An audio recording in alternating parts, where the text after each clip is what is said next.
I started playing this season. My old kill on here is like 14.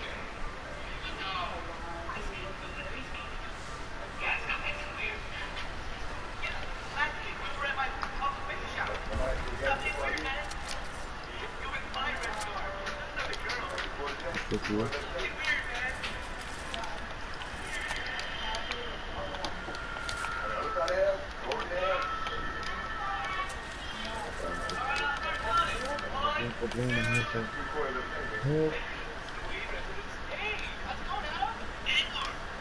Help me. Oh my god, I'm dead. Bro, where are your ass? Get the leaving me, bro. What I think you ever do.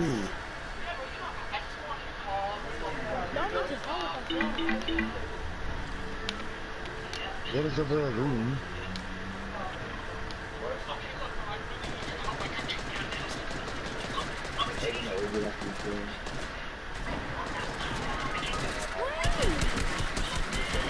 I got you, I got you.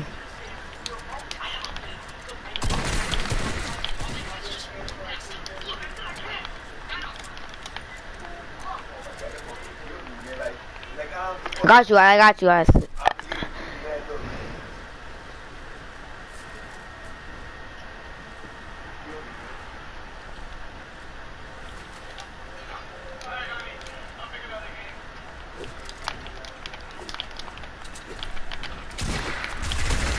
What the hell? Oh my fucking god.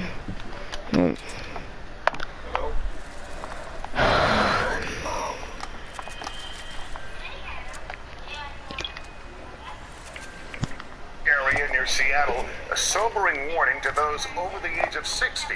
We start with Miguel Almaguer. Tonight in Los Angeles, a local emergency as 6 new coronavirus cases have been confirmed and now a startling warning shaking the region of 10 million people. Use verbal salutations in place of handshakes and hugs. And whenever possible, try to keep 6 feet between you and other people that you don't know at large events. Among those infected in LA, a federal contract employee brought in last month to help screen international travelers at LAX who may have exposed passengers while working without symptoms. 3 others, also sick, recently traveled to Italy, where a growing outbreak has killed more than 100, shuttering all schools through mid-March. Here at home, growing concern the virus could quickly impact vulnerable homeless populations in cities across the country. The 11th fatality announced today, the first in California. An elderly passenger on a cruise ship from San Francisco to Mexico. There are now more than 150 cases in a growing number of states. It's a little shock because I think it's hitting close to home. It comes as authorities in the nation's largest city track a new cluster of illnesses. A New York City lawyer is hospitalized. His wife, daughter, and son testing positive.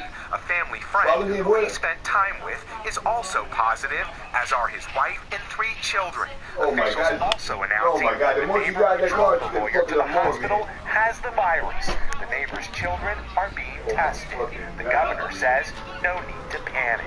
We're dealing with a coronavirus epidemic. We have a bigger problem.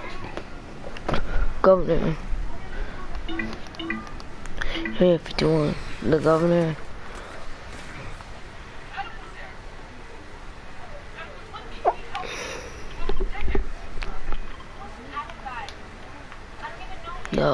The governor. Help me, the governor.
Go, I'm 60.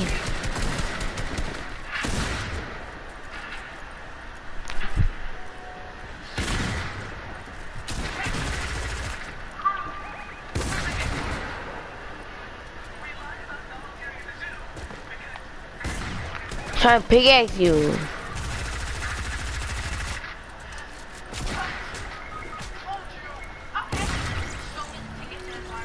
Oh my god, I'm die.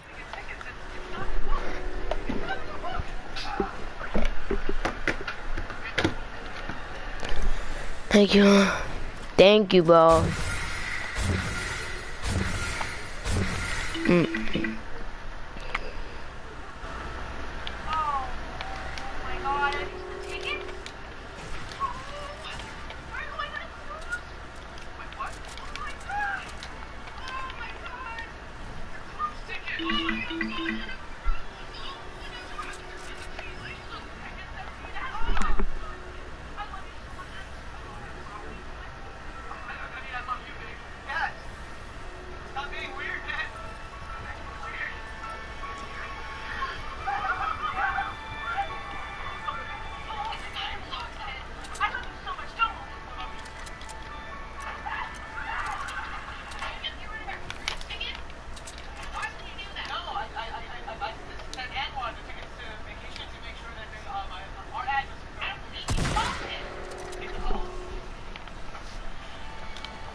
追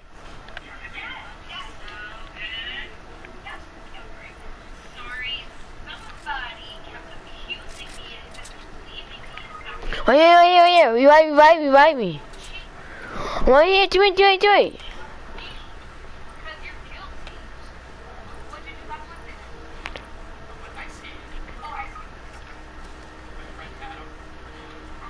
！Thank you.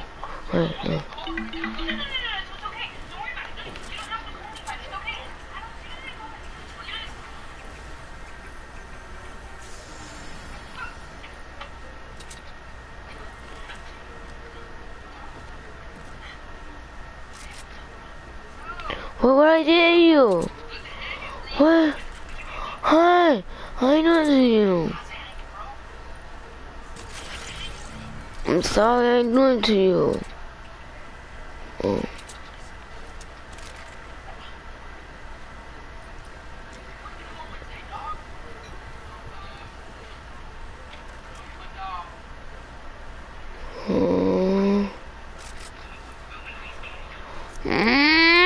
What you did to me? Hope you die now. You only want my snipe, you need it. Oh my god.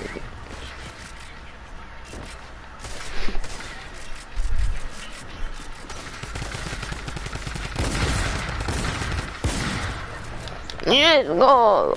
I only want my snipe, I don't know why, but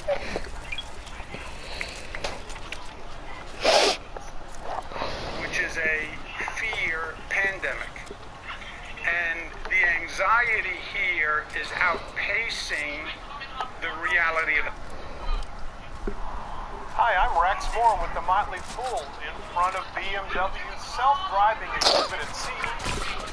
Almost got away with it.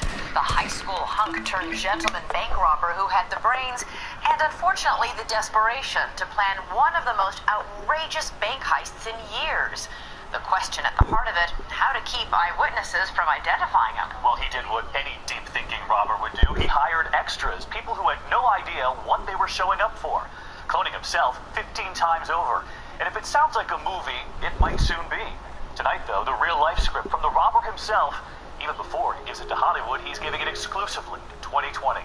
Here's Gio Benitez. In the annals of robberies gone wrong, there's a long list of do's and don'ts.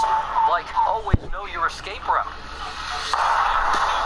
And try to come up with a better disguise than a tree. He had tree branches duct taped about his body. But for Anthony Curcio, the line between brilliant and botched is blurred. He pulled off the perfect crime. Almost. From high school football fame to bank heist infamy. It's like something out of a movie. A brazen bank robbery suspect Wearing gloves, sunglasses, and a mask. attacking an armored truck with a bag full of cash, making his escape on an inner tube. Curcio is now known in his hometown as the crook who almost got away with a seriously crazy plan. It started here, on the outskirts of Seattle, the sleepy town of Monroe, Washington, where manicured lawns smack of ordinary life. The kind of place where life seems pretty predictable, unless, of course, you're planning the unpredictable. In Curcio's case, it was a crime fit for Hollywood, complete with decoys and disguises, daring escapes on jet skis and inner tubes, and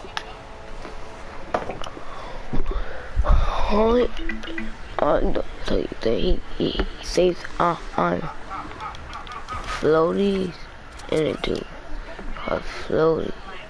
Yeah, that's called floaties, yeah.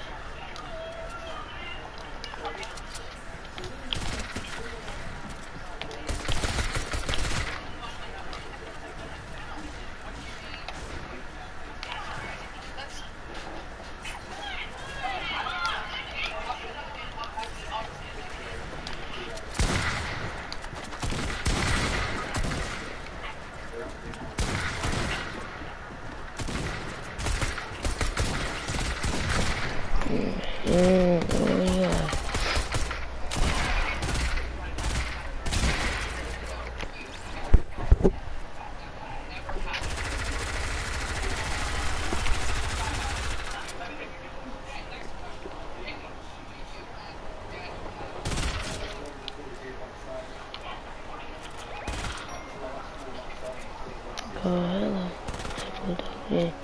Hello. Damn. They got my mama. How will we talk to me? Hello.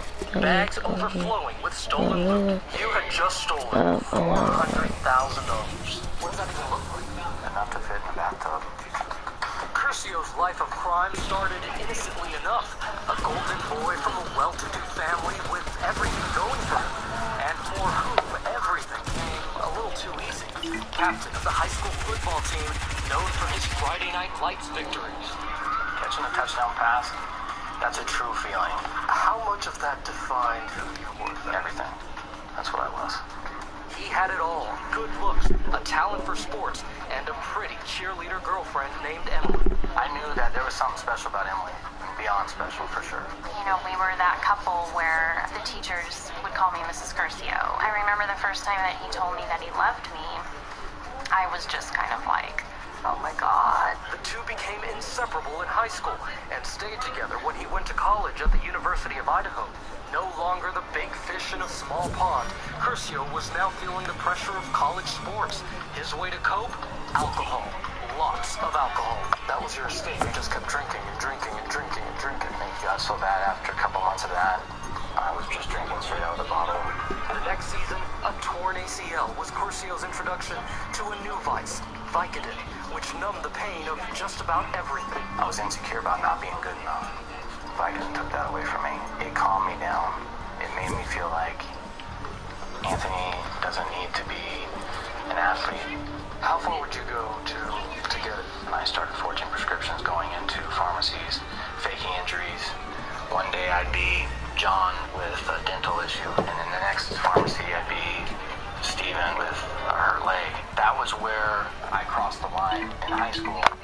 I had this moral foundation, integrity. Once I met Vicodin, that all went out the window. You talk about Vicodin like it's a person. Vicodin, well, it's an enemy. That's what it is. Pills became his lifeblood. When my addiction progressed, my criminal involvement progressed too.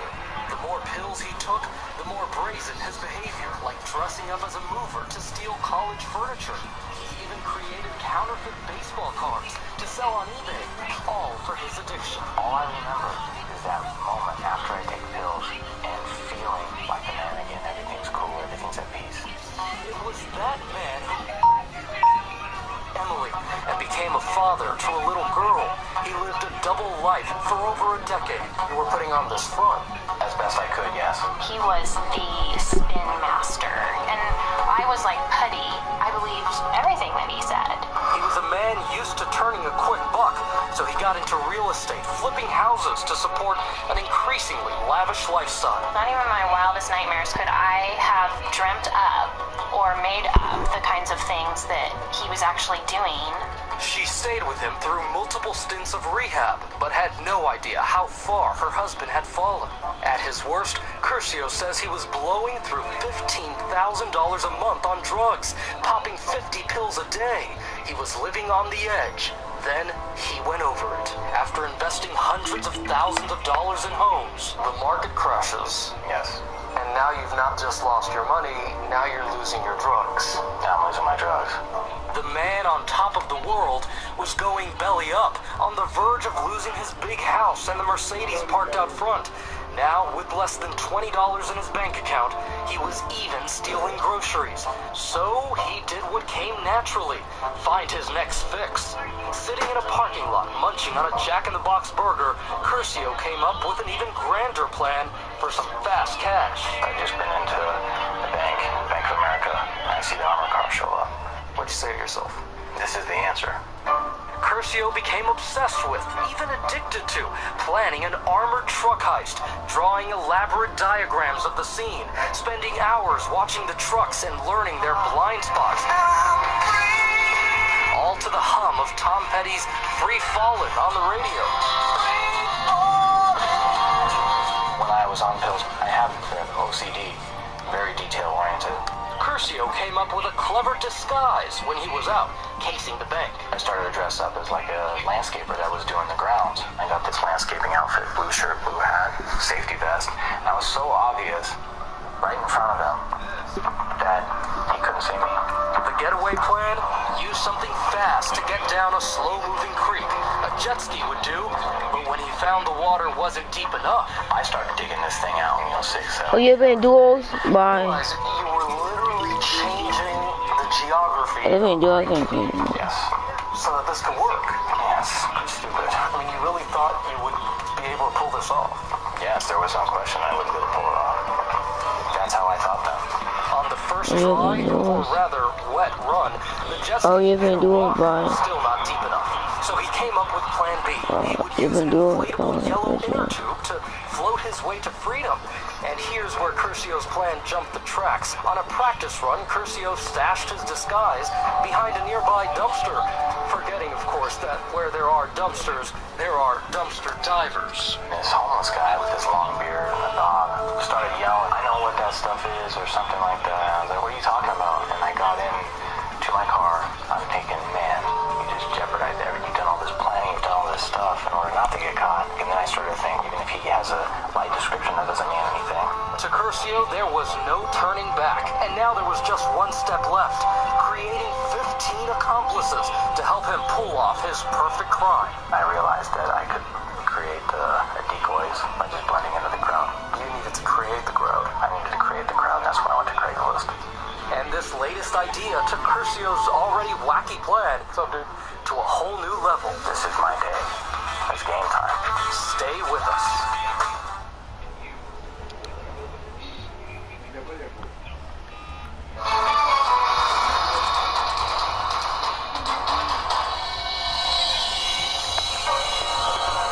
Curcio was about to attempt one of the most bizarre bank robberies in recent history. After 3 months of meticulous planning, everything was in place, including the final detail, decoys. I needed to create the crowd. How can I get people to show up at this place? At one time or whatever.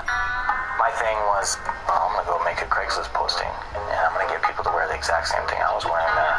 He posted a convincing ad luring eager landscapers with promises of $28 an hour.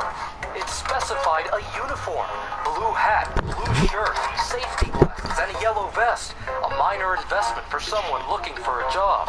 He even followed up by email with more details, where and when to meet, and to stay put until their supervisor showed up. And it worked. The morning of the crime, a crowd of hopeful workers stood cluelessly outside the bank.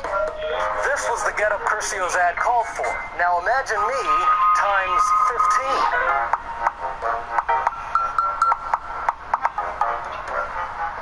What's up, dude? Now, one of these guys was going to pull off the ultimate heist that morning. The rest, they were going to help. They just didn't know it. Corey Skinner was one of those workers. Everybody was just kind of sitting around talking and waiting to go to work. And about 35 minutes later, we finally realized that we weren't there to work. Corey went to high school with Anthony Curcio, but had no idea what the most popular kid in school was about to do. I'm definitely nervous. It felt just like before a big game, except, and now I'm dealing with my life here. All of a sudden I see the armored car. So I take my mace, I get about 15 feet from him, pepper sprayed him. This bank surveillance video tells the story. Curcio comes out of nowhere and hits the guard with enough mace to stun a bear. The guard reaches for his eyes and lets go of the bags of money hanging on the cart. Curcio makes his move. Did what I planned on doing and grabbed the money. Took off. Detectives Tim Buzz Bazell and Barry Hatch didn't need to get the call that morning. They heard it. I was on another case. I kept hearing sirens and sirens. And I know, oh, something's big's going on. Mm-hmm.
Every single time. Every time he's going to strike, takes a shirt off.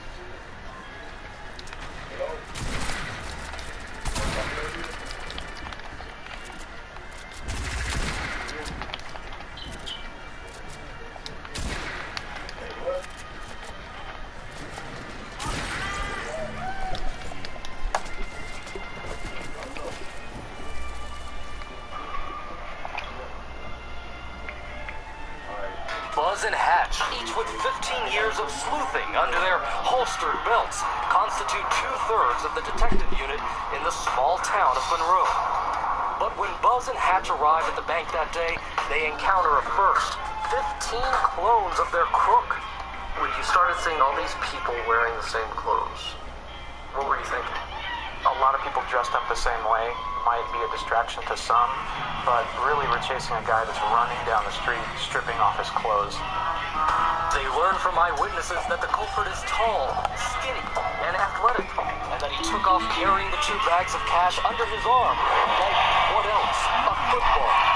Where was he running off to? Did they tell you where? Right down to the creek. Right down this way? Yep. You see how busy this road is. It's a very busy intersection of road. And it happened in the middle of the day. Yes, and he almost got hit by a truck. The witnesses saw the robber race down this path toward the creek, fumbling one bag along the way, clearly overwhelmed by the weight of his treasure. Then, for 200 feet at breakneck speed, he ran to the edge of the creek to make his unlikely getaway on an inner tube. The officers told me that the inner tube was on the far side of the creek. I thought it was resting up against some trees and brush. What did you think when you saw it? That was a strange way to try to escape from a robbery, and where did he go? Where'd he go? The last place anyone would look for a thief. I have to get out of there. So, I'm trying to think in this whole chaotic mess, and the only place I could think of was, well, the one place that the police aren't going to be is at the police station right now. Curcio sets off in the direction of the local police station, now looking like an average Joe walking down Main Street. But this was where Curcio's plan really goes awry, with 2 thoughtless blunders. Number 1, my shoes are soaking wet. When he tries to use a phone at a nearby business, he nearly blows his cover. I'm hoping that receptionist doesn't notice him. I say, is it alright if I use your phone? He gets on the phone and arranges a ride. But then blunder number 2 hits him. Where do you stash 400 grand in cash? After counting it, it was like, okay, it's a done deal. I'm patting myself on the back. I saved the day in my mind. Then I'm trying to figure out, well, what do I do with this money? Where am I going to keep it? You spend all that time planning this heist and all that.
You had no idea what you were doing with the money? No. But there was something Curcio left behind in his mad dash. When he ran off, he had tore off his mask, a particle mask, dark sunglasses, a hat, a wig, and threw that on the ground and continued running down to the river. And what What were you thinking when you hear all this? I'm suspecting that all of that is great evidence to catch whoever did it.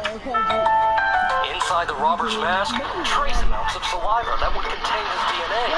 But finding the man that matched that DNA would put these detectives on a cat and mouse chase right out of Catch Me If You Can. Someone called in a report of robbery type.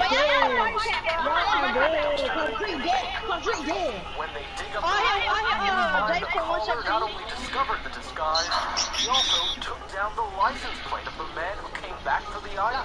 When that officer put that license plate in there, what would he the owner of the vehicle? And Anthony Curcio. And in the small town of Monroe, Anthony Curcio was married to Anthony Curcio. Anthony's name was the one that quickly came to the top of the list. Now you have this name at the top of the list.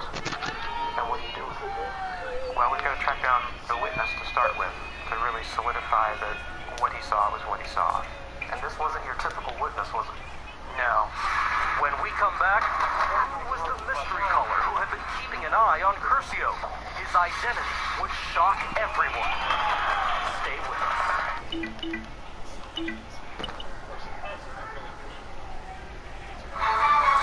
We continue with 2020's The Almost Perfect Crime.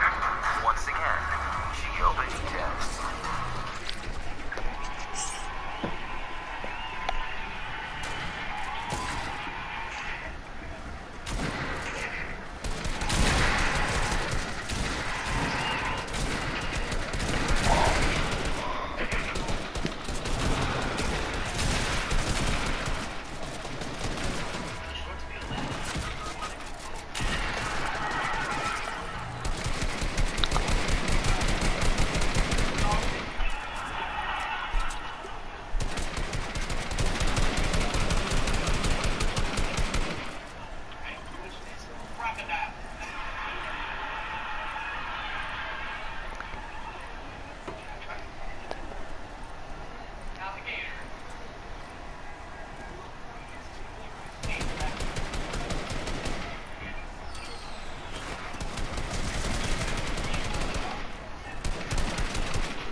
Wait.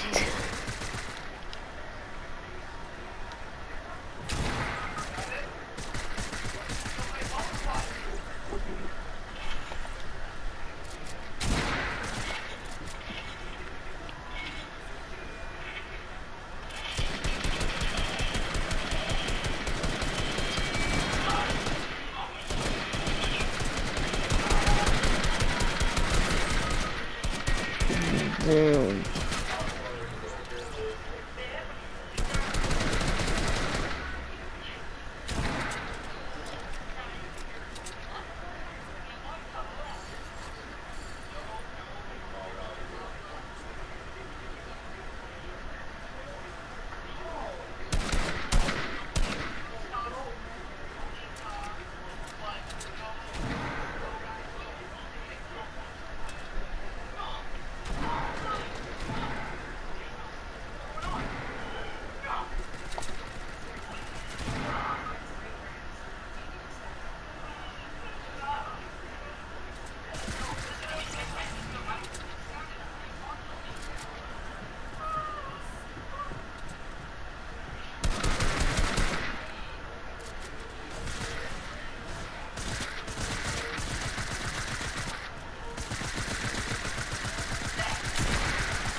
And E and an E.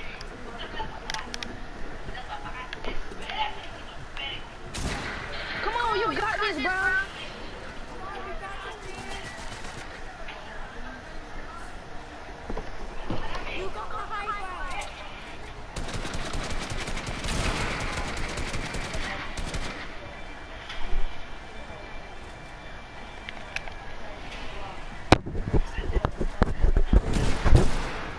Yes!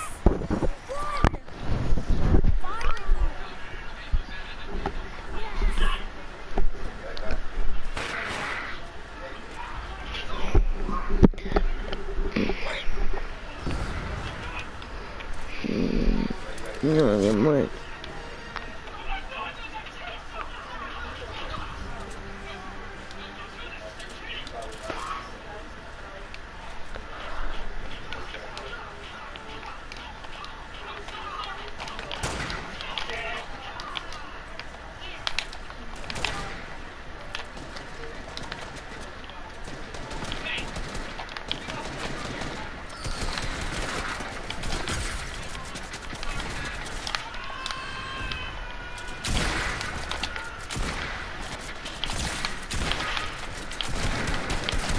Bro, don't spam me the gun, I swear to God.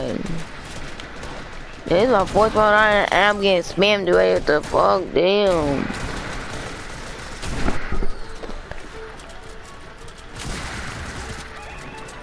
I better buy all these kids that never spamming. Damn. I'm only like fucking 20 of them. Fuck.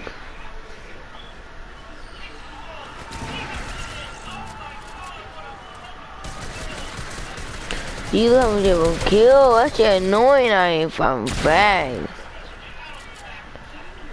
It's facts. Spammer.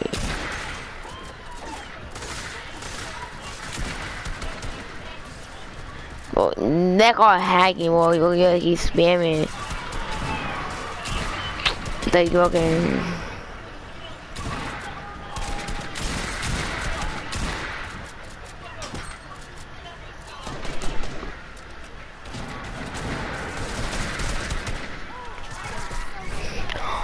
Hee haw, hee haw, haw, hee haw, haw, hee. What's up?